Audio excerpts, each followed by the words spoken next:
Hi, my name is Bob Francis, and this is a broadcast of the talk I gave at the May 11th in-print meeting at the Cherry Valley Library. So if you did attend that meeting and did see me standing up there going through this presentation, it is okay to turn it off right now. For those of you who didn't see it, hopefully this will be a good introduction to what needs to happen now that you have volunteered for the in-print radio show that we're putting together.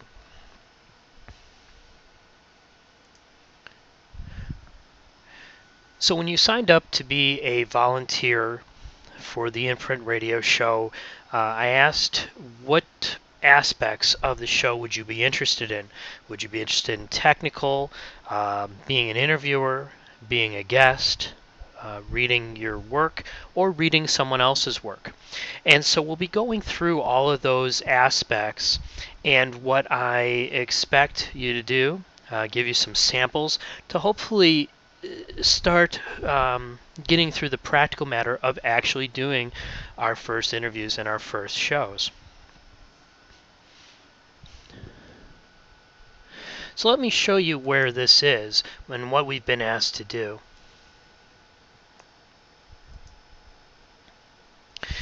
This is a website, and it's www.live365.com. Then there's a place you can look up the radio stations, and in this case, this station is called Rockford College Radio. And this streams out live, so you could go ahead and play this right now. You can have an app on your phone, and you can listen to what's going on. This is the main website, which is www.rockfordcollegeradio.com.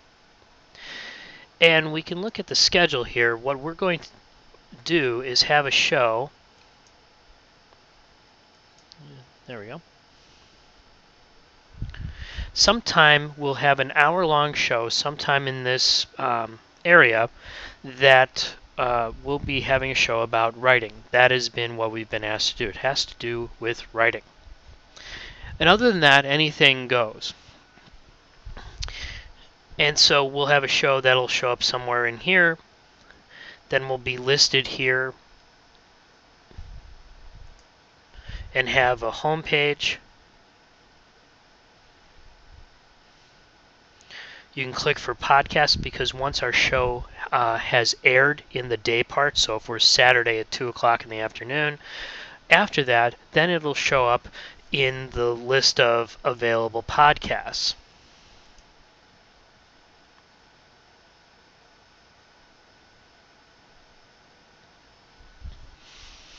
And you can see all the ones that are available. This is just on the RockfordCollegeRadio.com website. We'll also have links to it from the in-print website. We'll be mentioning it in our Facebook feed. We'll probably mention it in the newsletter, and probably the first few, depending on how well they go. And, you know, if they are going to go well, we'll play some of the excerpts in the in-print meetings so that people can get an idea of what it's all about. So let's get back to the slideshow here. So if you've become an interviewer, here are the practical matters you need to talk about. Each show is about an hour long, and that can be between 45 minutes and 60 minutes long. No shorter than 45, no longer than 60. The interviews need to have at least one guest. Okay, so unfortunately, you cannot talk to yourself.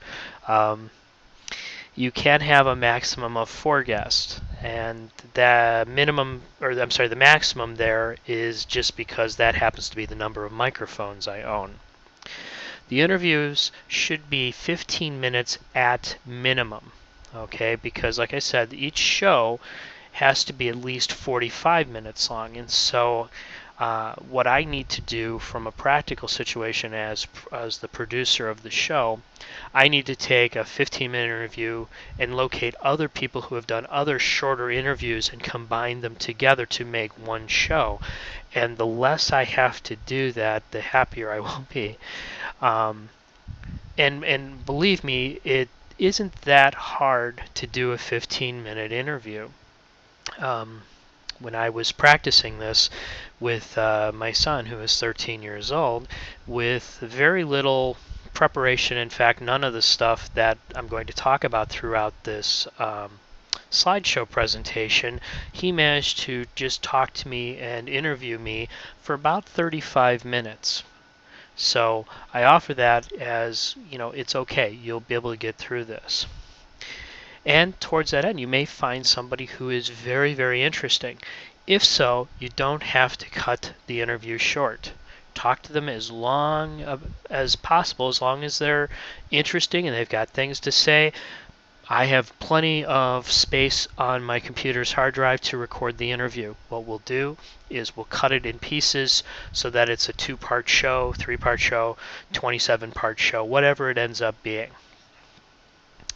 From a practical standpoint, I do need to set up the equipment prior to the interview when your people are there and situated. So this includes setting the microphone on a stand, plugging it into the board. I'll ask you to speak from where you're going to be sitting and what position you're going to be sitting and that sort of thing to make sure that all the levels sound good. And while these are going to be recorded, consider them a live thing. Okay, so if you do flub a line, that's okay. People flub all the time. In this recording that you're going to hear today, if I haven't flubbed already, I'm sure I will at some point. You just keep on going. There are no do-overs.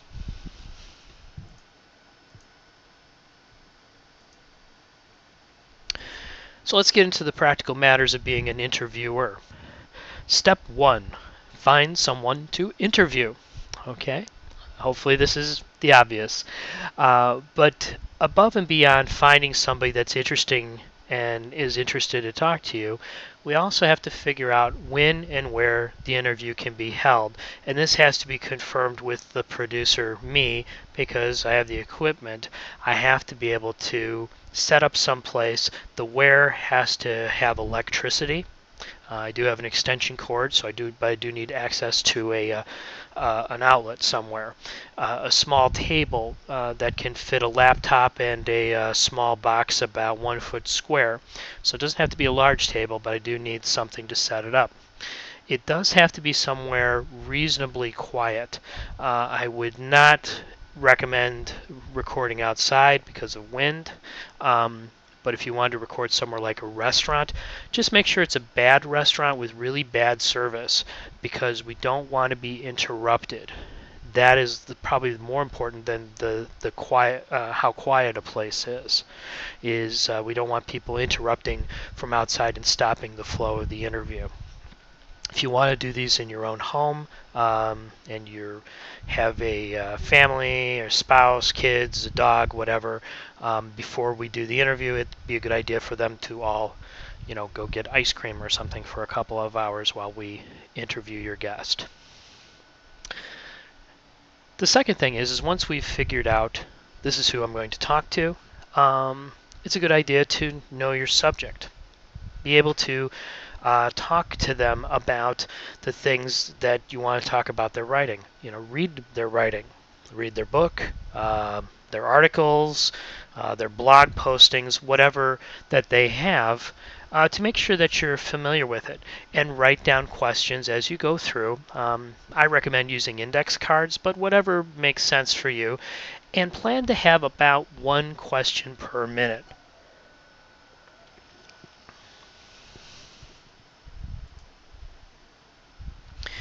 And if you run into some problems coming up with these questions, it is okay to talk to your subject ahead of time. Okay, this is not 60 minutes. We're not ambushing our guests and trying to make them confess to some crime. Okay, this should be a relaxed conversation for both the interviewer and the interviewee. We're just sitting. Tell me about your book. Tell me about how you wrote your book. Tell me about your journey as a writer. Tell me all the things that you think might be important for other writers to understand, and therefore will listen to this interview. Okay. It is important that you avoid being timely. So don't say things like, my book is coming out next week, because while we're recording this as if it were live, it really is not live. And since we have to have 10 shows at the very beginning before we get an air date, those first few shows may be a month or more out before they actually get played back. So it is important, don't say things like, well, today is the 4th of July or something, because it may or may not be the 4th of July when this actually airs. The other thing is, and we'll talk a little bit about this more when we talk about different types of shows that we can do for the in-print radio show, we may ask to do separate, smaller mini interviews at the end of your main interview. It may touch on things you've already talked about, but these would be pieces that we can use as clips in a themed based show. So for example, I've just interviewed Charles Dickens, and I've talked to him all about all the books he's written. Then at the very end I'd say, Mr. Dickens, I'd really like to, we're doing a clip show later on for Christmas. I was wondering if I could ask you a couple of questions about A Christmas Carol specifically, even though I know we already talked about it. Let's just talk about that, and then that 5 minutes goes into the Christmas show. So now we're actually in the interview, getting ready to go. You're sitting with your guest. You've gotten them a glass of water or something so that they can relax. Explain what's going on. You've read their books. Got a big stack of note cards full of questions, and we're ready to start recording. It's a good idea to have an introduction. Thank your guest. You have a lead-off question. Something like, thank you, Charles Dickens, for being here with me today. I really want to get right into it. Most of the novels that I've read from yours really take place in London, but I noticed your new novel, Tale of Two Cities, it takes place during the French Revolution. Why did you change that? Did you just get sick of writing about London? What was going through your mind? What inspired you to write this new novel? The questions should never be longer than the answers. Okay, so if I had that whole question, thank you very much, Charles Dickens, for coming here today. I really liked your book, Tale of Two Cities. It's a fantastic book. Did you get to help design the cover? And he says yes or no. You've now listened to me for 2 minutes explaining the question, and you heard Charles Dickens for 2 seconds. And while I hope you're listening to me, who would you rather hear, the interviewer, or would you rather hear the interviewee? And so that's the thing that you have to keep in mind, is keep your questions relatively short, or if they do have to be long, make sure that the answer you're going to get is going to be even longer. Okay? While you do have a stack of cards or a number of questions, make sure you're following the conversation. Okay? This is a key to a really good interview, is to make sure that if we start going down a different path than I had thought the interview would go, but it's still relevant about how he wrote a book, and he went here to do this, and he did that, and it's all extremely interesting. I want to know more about these things. They're not on my list of questions, and that is perfectly okay, because now you've got the interviewer interested, and you have the interviewee excited, and the people listening love it. Okay, up to a point. And that point is, make sure that, remember, this show has to be about writing. And so you're talking to a human being that, even if they are a writer, even if they are a professional writer, they do have other loves in their life, other interests in their life. They want to talk about their favorite sports team, their dog, the politics, or religion, or things like that.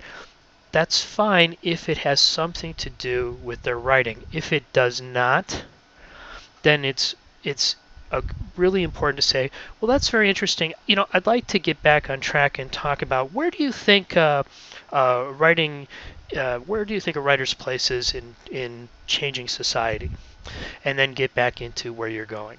Okay. Finally, what you want to do is wrap up the interview at some point and have a concluding question. You know, um, and then thank the guest. So something like, it's been great talking with you today, Charles Dickens. I just want to end on this note. 100 years from now, 200 years from now, do you think that your work will still be relevant, or are you hoping that things like poverty and the class system in England that you write about so harshly today, that those things are gone and have been gone for so long that you're only remembered as a footnote? I mean, do you have any feeling either way on that situation? That's obviously something that he could talk about for a few minutes. And at the very end of that, you just say, well, thank you very much for being with us. Charles Dickens, he's a writer based in London, England. His books are available on Amazon.com. And we're done with the interview. By the way, if you can get Charles Dickens in an interview, by all means do. I'm a big fan. So afterwards, you need to write an introduction. And the introduction needs to be will be done by the narrator of the show itself, because your piece will be a recording, and you can think of it sort of as your recording, your interview is a song, and so the framework will be the DJ. A good example of this would be, say, Fresh Air on NPR, and so there'll be a framework where it says, this is the name of the show, cue the theme song. And then they have a brief introduction, and this is what you would write. We would say something like, Charles Dickens, a very famous writer from Victorian England, imprints Bob Francis sat down with Dickens to talk to him about writing his latest book. And then it cuts into the interview we just did. If there needs to be an outro, that means after the interview is done, just to have something to say afterwards. Shortly after this episode, shortly after this interview, Charles Dickens went back to England and wrote a new book or something. I mean, you could, if you need to explain something afterwards, that's fine. Okay. One thing you do have to be careful with. The Rockford College Radio and Live 365 in general, they're not ad-based. They are not for profit. And so therefore, you can't be a commercial and say, Charles Dickens, his books are available at Barnes & Noble, they're $11.95 for the new book, and so on. You can't do that. Okay, what we have to just talk about is the writing, talk about that they have written a new book, and assume that the listener is smart enough and interested enough in your guest that they will seek them out and look for their book. Wow, that book, Tale of Two Cities, boy, that sounds interesting. I might want to pick that up. You might want to. It's a pretty good book. And we will gather that information because we will put it out on our website with a link to the podcast. And also, if Charles Dickens, if charlesdickens.com, that's his, personal place where he sells copies of his novel, he, of course, can put links to the podcasts as well.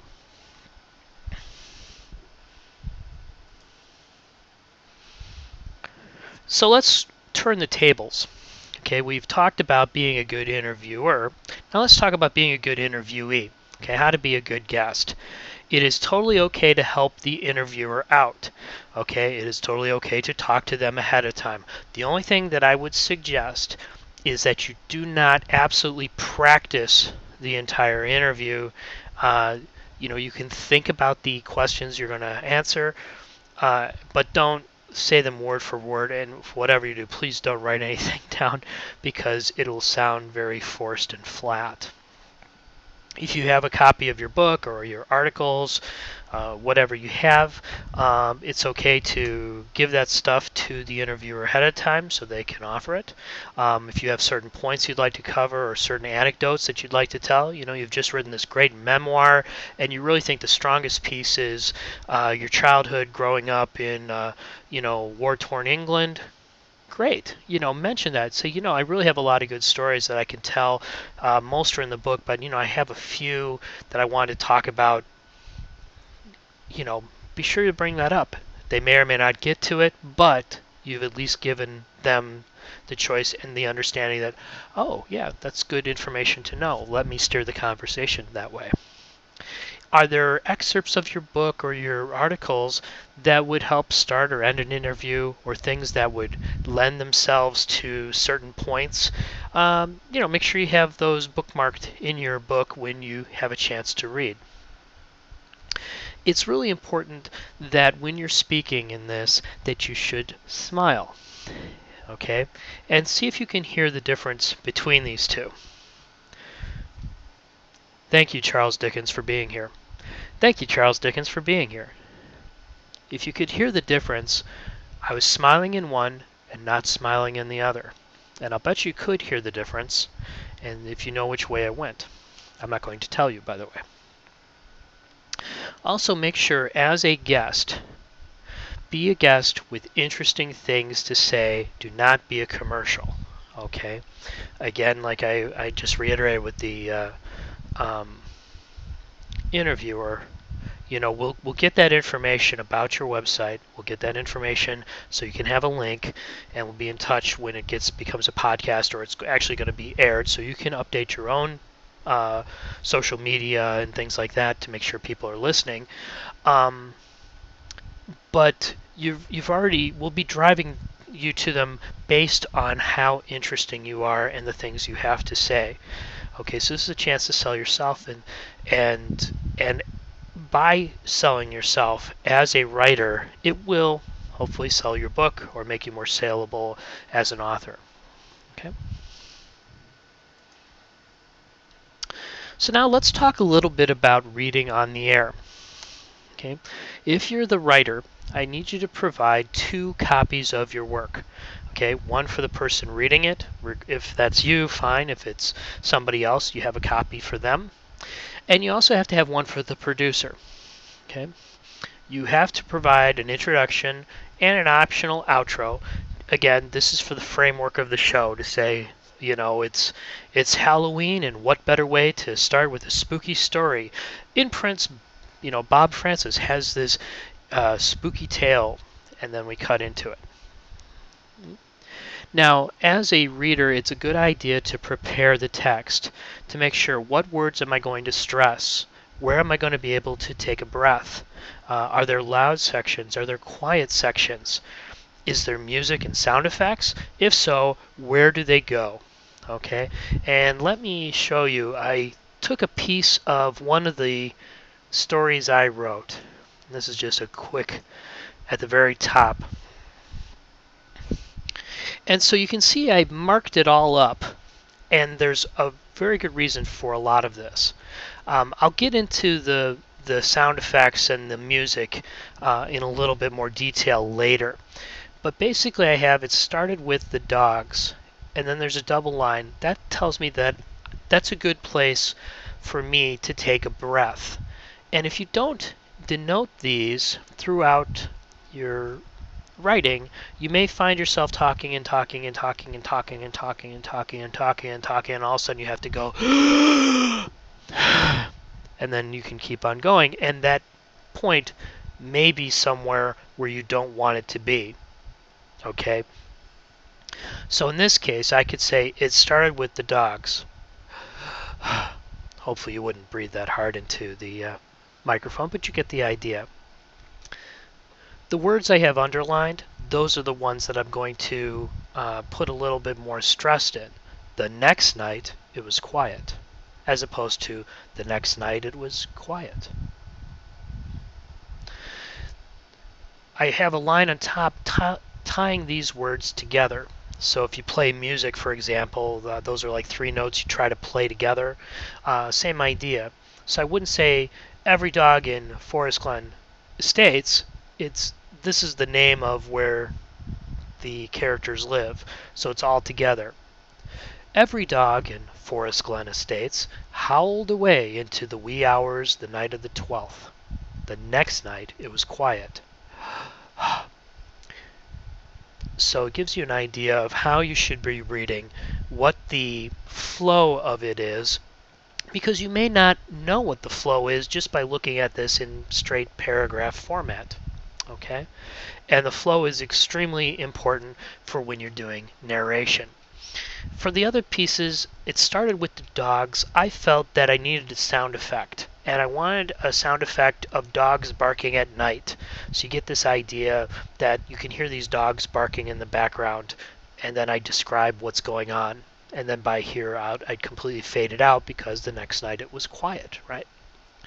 The other thing is I thought after that it was the children. I want to get an idea that this is going to be sort of a spooky story, so I wanted to find a spooky sounding piece of music that would fit there.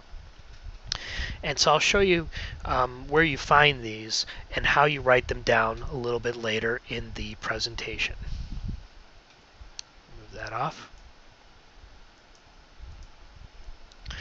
So when you're ready to read on the air, you go ahead, you print it out, you've marked it all up. Now you have to go and practice it. Please, please, please practice it.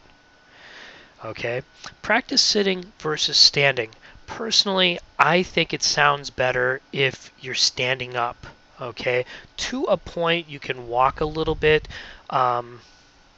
It just depends on how comfortable you are. But in general, I find if you're standing up, you have a little bit more air and the ability to breathe easier than if you're kind of hunched over. Okay? But again, practice that and see what you're more comfortable with. Read about half as fast as you think you should. Okay? And if I've been talking too fast throughout this, I do apologize because personally I still fall into that trap as well. If I was reading this out loud, this story, bring it back over here. If somebody has the text in front of them, then they can follow along with their eyes and reinforce what I'm saying. So I can, if you have this in front of you, I can read it as, it started with the dogs. Every dog in Forest Glen Estates howled away into the wee hours the night of the 12th. The next night it was quiet. The cats vanished the following week. Roy Jenkins mentioned his Fluffy was missing, in between bragging about his lawn. All the animals were gone by the 21st. No birds, no mice, no bugs. After that, it was the children. And because I've been reading it pretty fast, but you've been reinforced by being able to read along with it. If I take this away and read that fast, you would not catch every word because your brain needs to process what you've just heard before it can go on to the next word. In that case, you need to read it slower. Read about half as fast as you think you should, okay? So in this case, I would read it, since it's not on the screen, I would read it more like this. It started with the dogs. Every dog in Forest Glen Estates howled away into the wee hours the night of the 12th. The next night it was quiet. The cats and if you goof up, that's okay. The cats vanished the following week. Roy Jenkins mentioned his Fluffy was missing, in between bragging about his lawn. All the animals were gone by the 21st. No birds, no mice, no bugs. After that, it was the children. Because I'm reading it slower, it allows your brain to stay caught up. Okay? The other thing to remember is it's okay to use hand gestures. Now, if mercifully, there hasn't been a webcam tracking me as I've been doing this. And hopefully you've been able to hear my hand gestures. If I just stand here, I'm putting my hands behind my back, and I just read, and that's okay. And I say, hey, you over there, I need something from you. Okay, now if I do it with hand gestures, hey, you over there. Yeah, I need something from you. You can hear that in my hand gestures. You can hear them on the radio. Isn't that interesting? And you'll hear your body language on the radio just as much as you hear your smile. Finally, a couple of things to remember. Please don't be embarrassed by this. It is okay to walk around a little bit, use hand gestures, smile, do whatever you need to do. And if you are embarrassed, it's fine. We can work around that. One, it's radio. No one's ever going to see you. Okay. Two, we can move the equipment is portable. So we can do this from the privacy of your own home, and already it's quiet and people aren't going to interrupt you. So you've already sent everybody out of the house to go get ice cream. You can just go ahead and go nuts and give it your all.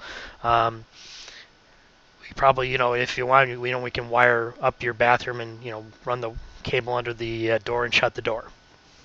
So in any case, whatever it takes for you to be comfortable doing this, that's fine, okay? It's important that you do that because the more that you can put into your writing, the better it will sound on the air. Finally, if you do have profanity in your story or whatever, it is okay. However, the Rockford College Radio does follow terrestrial radio standards, even though it's not on terrestrial radio. They still have the 7 deadly words that you can't say. So instead of interrupting the flow or having you go through and edit and say, fudge and all that kind of stuff instead, go ahead, say the F word, go ahead, say whatever you want to say, and it will be bleeped or cut out in post-production.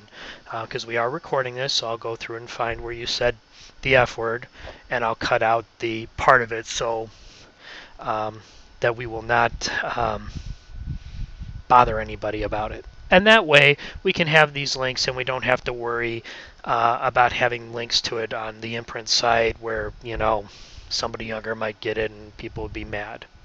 Okay. So now let's talk about writing for the radio specifically. Okay, so again, you would write an intro and an outro, and especially if it's something like a radio show where, say, there's a continuation from week to week to week, like the old serials on the radio used to be. That intro might be something like, in our last episode, so-and-so, was caught in the mine, and the evil bad guy was lighting the dynamite. So that gives you an idea where this is going. Now we cut into the show. Same thing for the outro. Will the bad guy get away? Tune in next week. Understand that this is all an active voice. Nobody wants to hear passive voice on the radio, and the main reasons for that is because it's pretty much all dialogue. Okay, so you can have a narrator, for example, but the narrator is still speaking too. Okay, you need to write it out as a script and include the music and the sound effects, and it's okay to break it out similar to what I did for the reading. So if you do have a script, it still may need you to think about where you're going to put your breathing, what words you're going to stress, and it's okay to mark it up. The other thing when writing about is it's okay not to describe everything. Okay, so for example, I'm not going to say, I walked up to the door and knocked on the door. Well, that's silly because you can hear me knocking on the door. So why don't I just say, I walked up to the door. Hey, is anybody in there? Okay, you've just saved a couple of words of dialogue, and it sounds like you're really doing it as opposed to talking about doing it. Okay. The same thing with music. Music is good to get an emotion across. So if you, instead of writing all your characters, gee, I think I should be scared, instead of writing that, find yourself a nice eerie piece of music and have that underneath what people are saying, so you have something, ooh, You don't have to write, boy, I'm sure scared. This house really is scary. Um, they'll get the idea just by listening to the music and understanding the mood that it's in. What you need to do from a practical standpoint is make enough copies for everyone to read. So if you have 10 characters in your radio show, make 11 copies. One copy for all 10 people to read, and then one for your producer. Couple things to keep in mind. We do have some voice talent people. If anybody's good at making voices, doing accents, that sort of thing, it's good to know, let us know that, or if you want to try it, that would be fun too. Just so people know when they're writing these things, maybe they can script something with you in mind. Okay? And I do plan to record everyone to read at once. So even if you have 10 characters and we don't have enough microphones, what we can do is stand up the microphones. People can go in and out as they need to speak. Because I think it's going to be important, especially since most likely none of us are trained actors or voice talent, that we need each other to interact with, especially in something like this where we're having dialogue. I'm talking to so and so and they're talking back to me. That's a whole lot easier to do if they are really there talking back to me. Okay. Finally, let's talk about the technical side of things. I do need some help on the technical aspects. I will be the producer of the show, and so my responsibility will be to record your interviews, your writing, and so on. If they need to be done any post-production, things like bleeping out the F word or adding music or sound effects, I'll go ahead and do that piece. I will also have a master collection of all these pieces and the times, and then be trying to assemble them if they're short. Where can, two 15-minute interviews and a 15-minute reading fit together? That becomes a show. Here's a 30 minutes plus a 15-minute reading. That's a show. Here's a 2-hour show. I'm going to break that in half and call that a 2-part show. Those are the things that I'll be doing. But I do need some help with that. Okay, so if anybody has any experience in journalism, and I know that a number of our imprint people are journalists or were journalists in the past, we could use your help to help the folks that are doing the interviews come up with good questions, come up with a good flow. That's something. If and our guests too. So if you're a journalist, it would be good to talk to find a guest and help them through it and draw out the best the guest can be. If you have any technical production experience, so if you worked at your college radio station, if you have equipment at home, nowadays a computer, the stuff that we're using to record this, the microphones I owned previous, but the computer recording equipment is part of my laptop, and it records pretty well at CD quality. So you may have some of this already, and if you kind of know how to use it, great. We can help you record. You can help us record segments as well.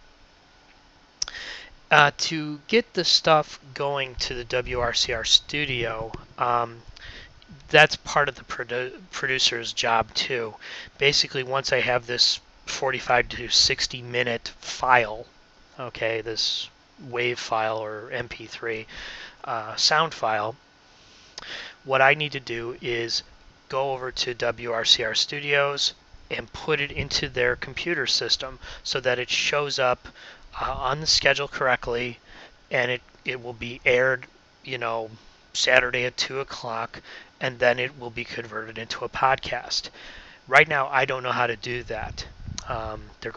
They offer training for that, and so I feel it's important that we at least have one co-producer, and I'd like at least maybe 2 or 3 co-producers, so that if I'm sick or something, the show will still go on. We'll still have that file. All I need to do is give it to you, and you know how to do it as well. So if you're interested in that, have some computer experience, or just curious on how to do it, you've never done it before, that's okay. Maybe you'll learn something new. It might be fun.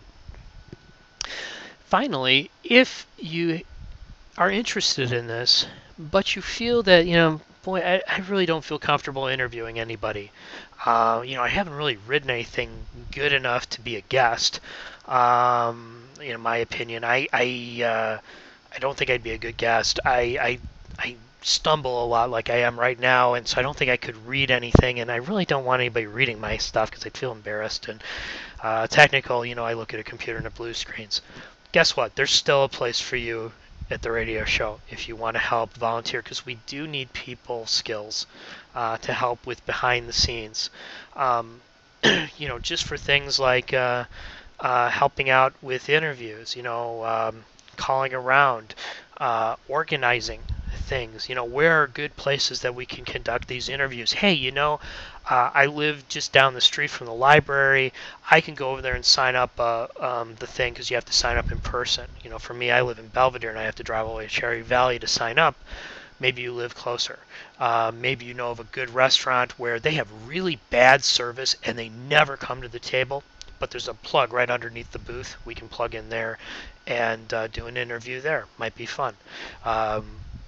So things like that can help out to make the show run smoother. We are going to need people like that. And so if you're good at that sort of thing, if you do that for other groups, if you do it for in print, for example, please, by all means, let me know.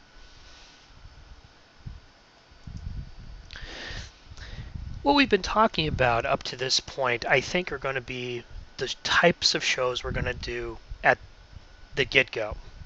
So we'll be doing interview shows where we interview writers. We're going to do readings, because all of us write stuff that can be read, hopefully. Like maybe somebody wants to write their own material for radio. That's great. What other ideas do we have out there? And so a couple of these I put down as just maybe some ideas. If you have some new idea, great. It's important that really the only definition we have is the show has to be about writing in some way. And so other than that, sky's the limit. One of the things I thought of is a roundtable discussion. So we do have the ability to have multiple guests. Maybe 3 or 4 science fiction writers. Maybe it'd be fun to get them all together and just have them talk about the state of science fiction writing these days, or how they all got inspired, or talk about the writing of pulp fiction back in, say, the 30s versus the 50s versus the 70s versus today, or something. Like I mentioned, theme shows. We do a Christmas show at Christmas where we've clipped together those additional interviews. Maybe we do clips of people reading works that make some kind of thematic sense. So like I said, anything you can think of, I'm willing to try. The one thing that I would say at this time we'd have to be careful with is phone interviews for remote guests. While we can do those, there's a couple of issues. One is a telephone doesn't have very good quality in terms of the sound. And so most of the time people would not want to sit for 15 minutes, 30 minutes, an hour listening to somebody talking on the phone, because it's just going to not sound very good. Okay? If you're going to do a remote piece like that, probably the best thing to do would be we could set up a what's called a conference call using something like Skype or other computer-based phone system, where they have a microphone and a headset which has better quality than the little microphone inside a regular telephone or on a cell phone. However, that having been said, that does require there's some technical skills on both sides of the phone conversation. Okay, so they already need to know how to use Skype. They already need to have the headphones and how to adjust their sound and things like that. If you do have somebody in mind who does know how to do all that stuff, you know what? Great. We can record their conversations actually using the same technology I'm using to do this slideshow right now. Okay, so like I said, I'm not completely averse to it, but there are some challenges that you'd have to think about before doing it. So let's talk a little bit about resources. Now, normally, when you have a sound effect or you want to use music, you do have to be very careful in selecting those, because most of those things are copyright. Okay, and copyright law, as strange as it is, I mean, it can be problematic. So that's why, for example, if you write a story about the 60s, please don't put a Beatles track in the middle of it, okay? Because the reality is that they have certain rights, and you might end up having to pay a lot of money to, the surviving Beatles and their, the estates and things in order to play that. Maybe not, but as you've seen, no doubt if you've been on YouTube, you'll notice every so often that you can't play a certain piece because it's violated some law somewhere in copyright land, and now it's being prevented from being aired. So that's why we're not going to use, as much as I'd like to, we can't use the Beatles. We can't use names like that, unfortunately. However, people have recognized this. And so there are two very, very good sites. There's many more, but the two we're going to talk about today, where you can find sound effects, and you can find music to be used, what's called production music, based on what's called the Creative Commons license. And the Creative Commons license means that these are people who are willing to let you use their stuff in any way you want.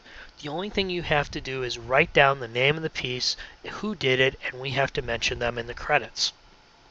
Okay?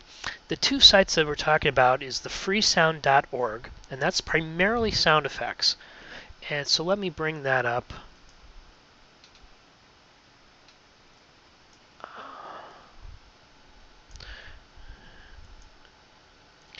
And so the way this works is that the Freesound, which is freesound.org, you can go ahead and browse for sounds, and if you're looking for something specifically, okay, so for example, in my story, it started with the dogs, and I wanted to have some barking dogs.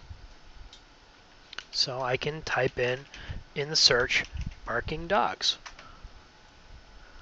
And now I have all sorts of samples here of types of dogs barking.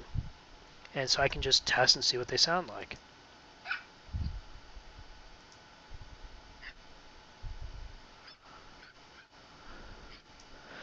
And actually what I did was I found that I wanted something that sounded, like a lot of dogs, and I wanted them to be barking at night. And so I found this one.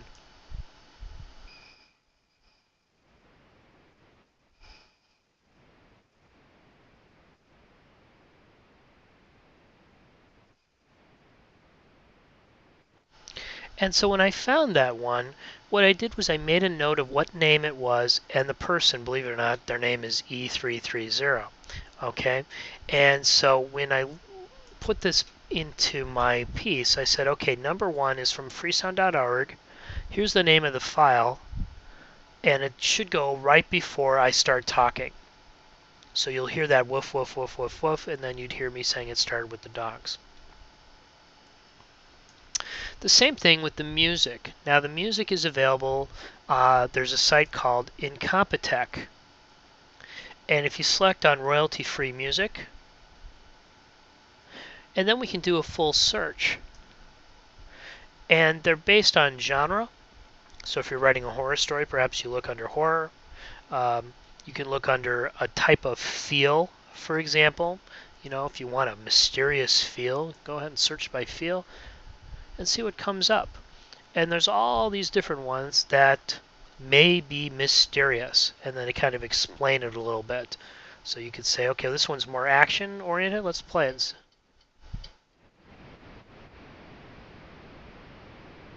Well, that sounds pretty mysterious to me. What about this one?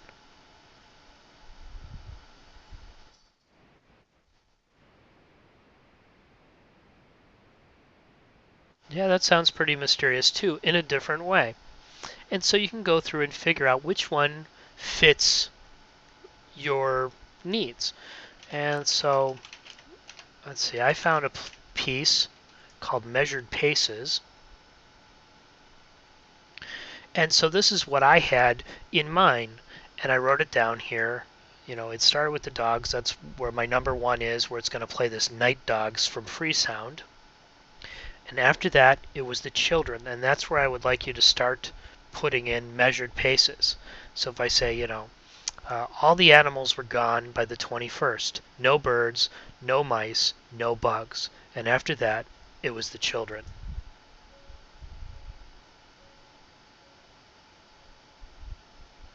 So you get the idea of how I want it to sound. A couple of things to keep in mind when you're doing this is if they're loud, don't worry about the loudness, that can be controlled. But you want to be careful with the amount of melody when you're doing this.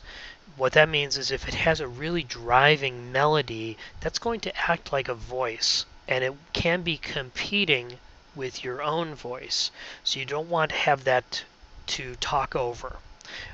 If you're going to find that you're going to be talking over something for a while, you probably want something that doesn't have much of a melody.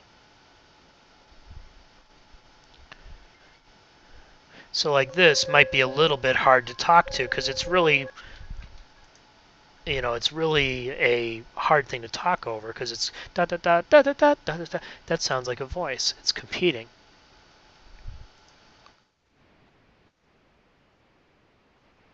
Where something like this might be a little bit easier to talk over, especially if it was a little quieter. Anyway, so that is just some recommendations that you can do, and not everything is, the zombie stuff. You can find quite a lot of other things on here. This guy, Kevin MacLeod, who does all of this, he's from Wisconsin, and he does professional scoring for music.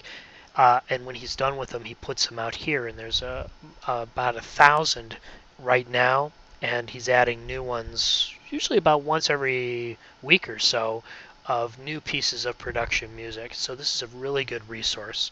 Free sound, there's got to be close to 1 million different types of sounds, so you can really find a lot of things that you want to find.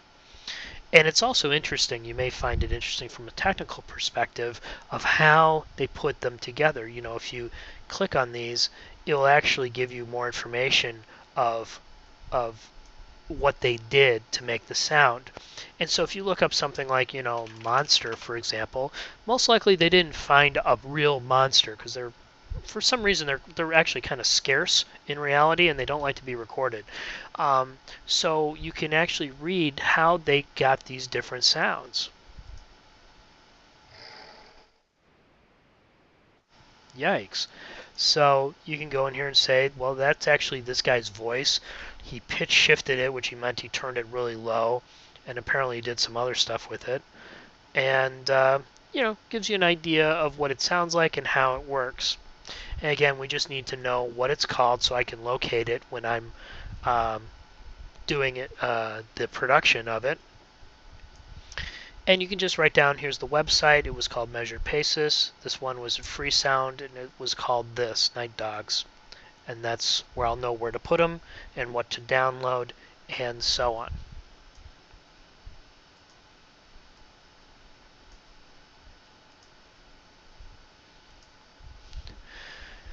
So there's a few things that we need to keep in mind going forward as a practical part. We don't have a good name for the show. Basically, at this point, it's probably just going to be called In-Print Radio, which is okay. I think that sounds good. Do we have a tag? If anybody has any better ideas, please let me know, because I'd like to have it and have something that everybody can agree on. The other thing is we're going to have a theme song, and so in the next few weeks, I plan to put out a poll out on the website, and I'll let people know so they can vote on the potential theme song for the show. The reason that we need to do this is so then for the people who are going to pick other music, make sure you don't pick that song, because that is the theme song to In Print, which can't be used. Everything else can be used, leaving you, 999 other pieces of music to use. So after all that, who's ready to start? If you have somebody already in mind, give them a call, find out, give me a call, and let me know. Okay? We need to really start doing this, and we have to do one a week as long as the show is on the air. Okay? So let me know what your ideas are. As soon as you have a time and a place figured out, we'll try to figure it out. Primarily, I can do nights and weekends just because I have a day job. If we need to, we can set up a conference call. If you have multiple people that we have to try to figure this out, that's fine. Follow-up phone calls and emails, that will be important too. And so if you do need to get a hold of me, this is the best way as of right now, admin@inprintwriters.com. And so I'll be following up with that, and then I will follow up with each and every one of you as we go through this. So you have my phone number if you need to get a hold of me. My number is in the newsletters. I really don't want to give it out here, being that this is going to be posted to YouTube, but you can get a hold of me in multiple ways, and I strongly urge you to do so. And that is pretty much everything I have for today and for the presentation. We did a question and answer period, and I tried to accommodate as many of those that I could remember from Saturday's show. But if you do have other questions, please do get in touch with me and let me know. If you have other ideas and the things that you've heard about today just don't fit, hey, that's okay. There's plenty of room for this. We're just starting out. And so if this goes in other directions, because those are what the interests of the members of Imprint wanted to go, that is totally okay with me.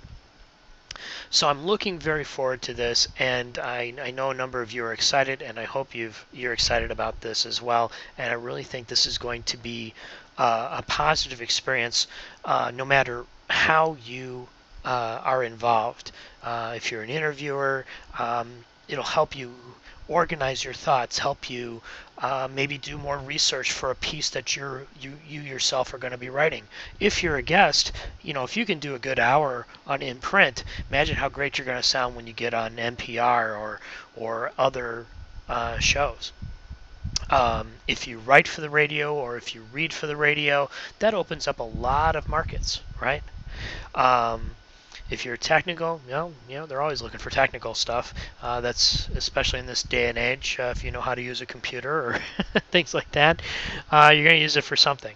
So in any aspect that you get involved with this, I really think it'll be a benefit for you. And I'm really looking forward to working with all of you.